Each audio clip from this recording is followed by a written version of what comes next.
What's up, everyone? Today's video is going to be pretty fun. It's going to be oil change on a 2012 Honda Pilot. It's really not that exciting. Kind of just wanted to do a quick video, some maintenance of a Honda oil filter. Got some brakes. I need rear brakes for this, so hopefully they're the right ones. Don't really care to make multiple part strips. Here's the brakes. I'll show you the old ones in a bit. Got some premium rotors.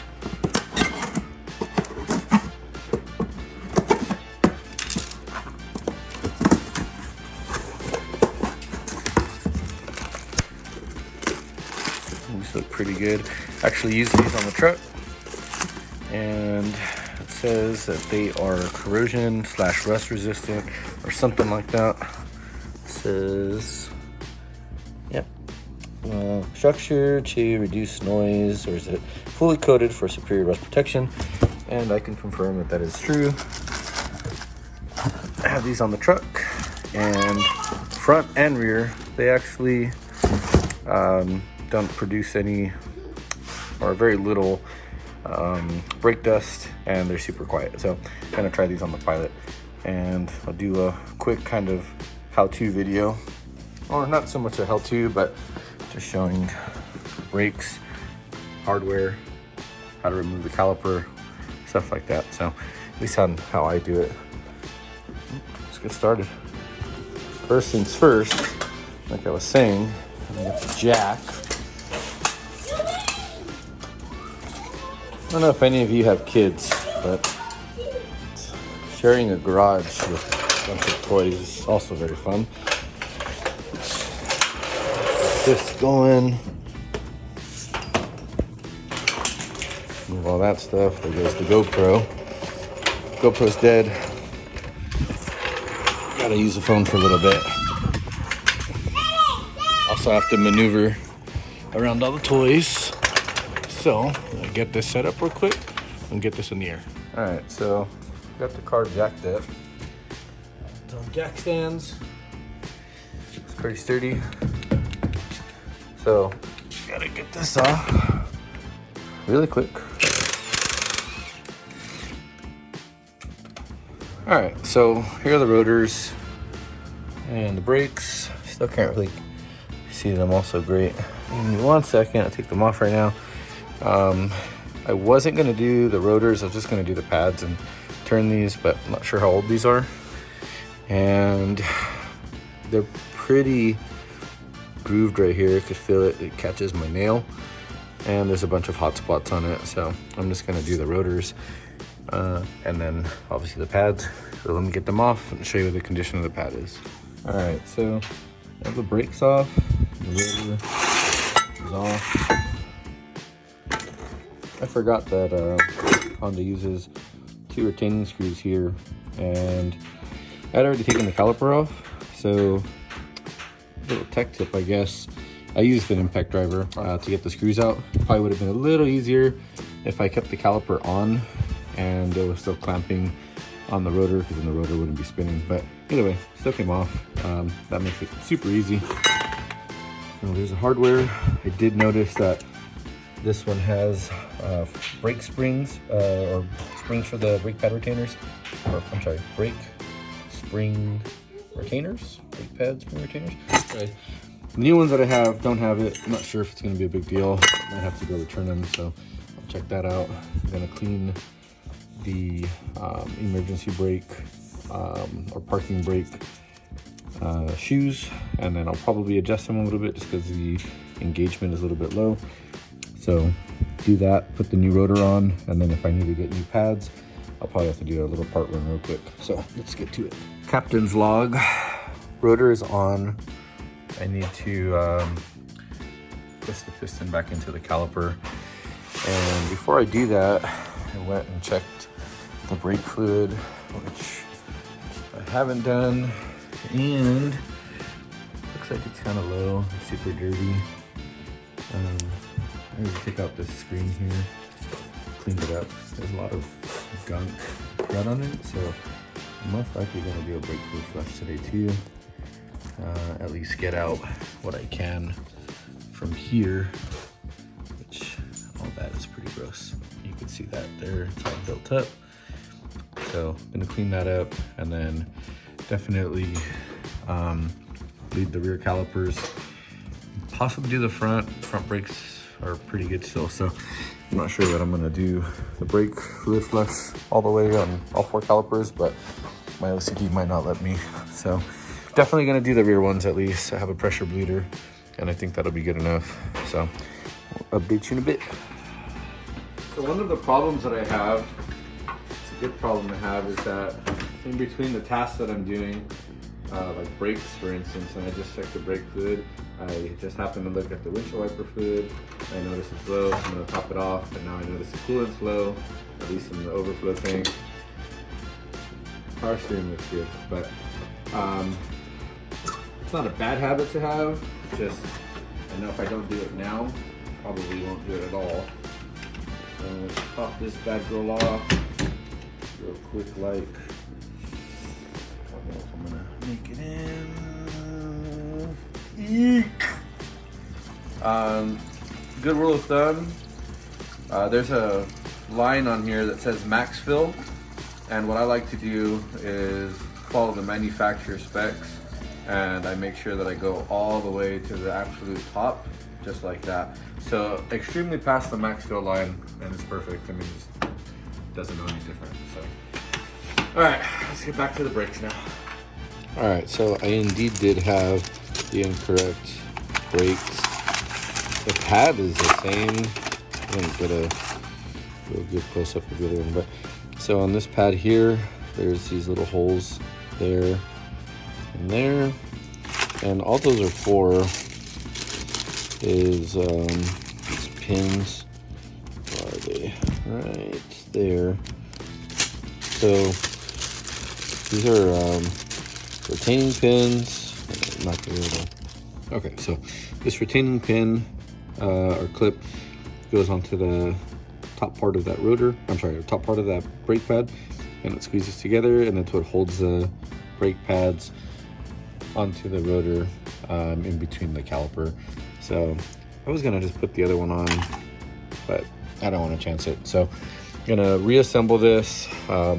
Before I forget, because I almost did, I am gonna remove these pins, and you can see it's a little stiff, but what I'm gonna do is take this out. I should be able to get it out. The goal is to get it out without ripping this boot. Typically I would buy new pins too. I didn't do that this time. But what I am gonna do is clean this up with a little bit of emery cloth real quick. Put a few dabs of brake grease in there, and that allows these pins to slide. That way the caliper could open and close smoothly. I did notice on one of the old brake pads on both sides, it is actually worn unevenly. So hopefully I don't have any issues with I think these ones were the outside, or the inside pads. So not sure how good this will see. This one is worn down pretty good. There's almost nothing left with that friction material there on the pad. This one, a little thicker. Obviously you could see this heat dissipation slot there. The pad thickness, this would be on the inside sitting. This is for the passenger side, sorry. This would be sitting like that on the rotor, and this one would be sitting like this. So you can see this friction material on the right hand pad is pretty much gone, and on the left side it wasn't. So what I'm thinking is that those glides are getting stuck, and it's causing some drag on the rotor, which would cause heat spots that I was seeing on the rear rotors. So like I was saying, on both sides, I'm gonna take these pins out, hit them with some memory cloth, clean them up a little bit, and then put some brake grease, reassemble. All right, so I finished cleaning these pins up. They're glides, I think is what they're called, caliper glides if I'm not mistaken.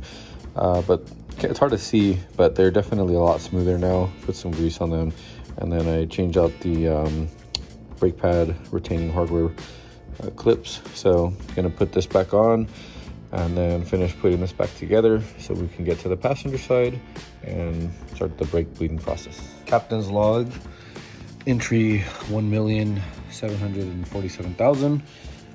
I have my vacuum bleeder ready. I just gotta turn the compressor on. I have my bleeder screw there. I gotta get a wrench real quick, throw that on there. That way I could open that up when I'm pulling vacuum. The brakes are done. I just need to clean out the fluid.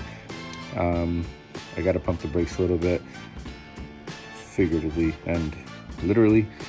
Gonna clean out this brake fluid and see how it comes out.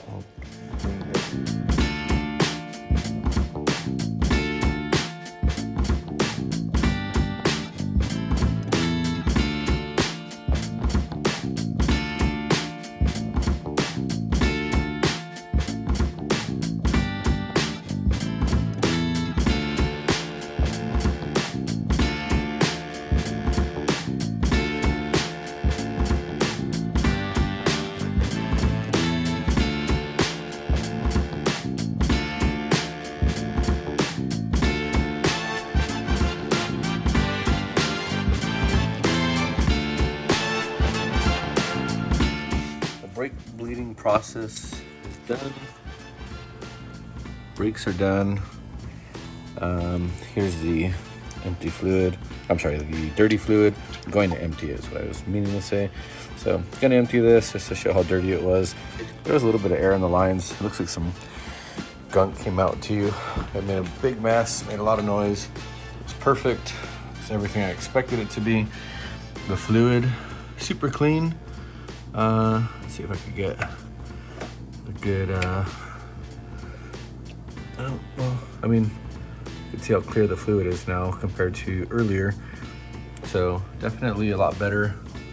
I might have overfilled. Well, it's filled to the level that it's supposed to be at, but considering I didn't do the front brakes, it's probably overfilled. But when I come back and do the front brakes, I'm gonna bleed it again anyway, so that'll be fine. So I did make a mess on the passenger side. I got it all over my wheel, but that's the oil from the brake fluid. And I'm not sure if many of you know, brake fluid is supposed to be pretty clear, not black like motor oil.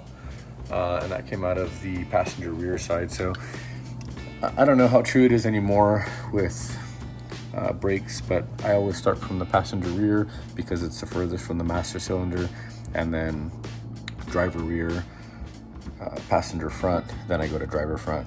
I'm not going to end up doing the fronts today because I already made a ton of noise and it's kind of late, so I don't want to make more noise. Plus the fluid's pretty clean, and I figured if I flushed it enough times, I think I did maybe at least 15 times on each caliper, and the fluid draw was pretty good. So let's check out how dirty this is. All right, so it looks pretty bad. Trying to shine the light through the container, but yeah, it's pretty dark. So I'm gonna dump it to crump it right here, and we're gonna see how dark and bad it really was. I'm imagining it's gonna be pretty bad. Hopefully we can catch it. Actually, hold on, before I do that, bring the light right here. Maybe that'll help.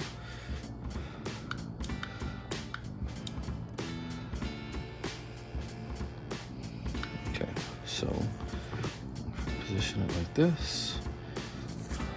All right, let's see.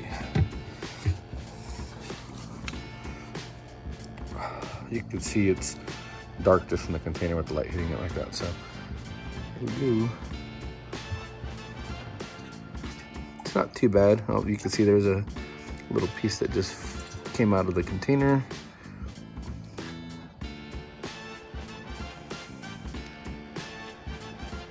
So not as terrible as I thought, but still pretty bad. Definitely had a lot of stuff in the master cylinder. As far as how much I took out, I don't know. To this first line there, if I had to take a guess, at least 12 to 16 ounces probably is what I flushed out. And like I said, when I do the front brakes, whenever that is, I'll definitely do it again.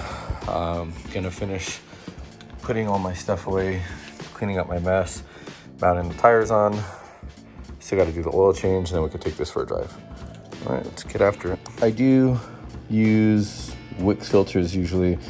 I grabbed the Honda one just because that was what was there, and they didn't have the Wix filter that I wanted. I didn't feel like going and driving to a different store. I typically use a S2000 oil filter just because they're bigger. It's a lot fatter, as you can see. It looks like I used a microguard last time actually. So I did use, like I said, an S2000 one.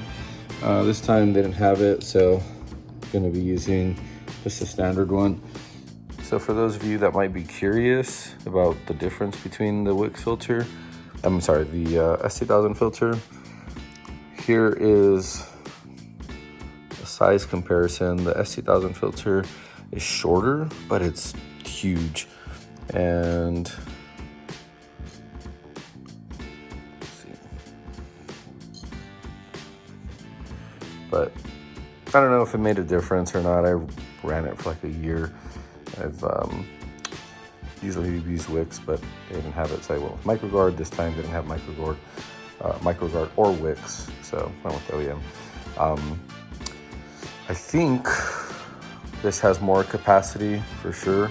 It's definitely a lot bigger, even though it's not taller. It's just a wide filter. I probably should have looked in to see what microns on it, but I didn't.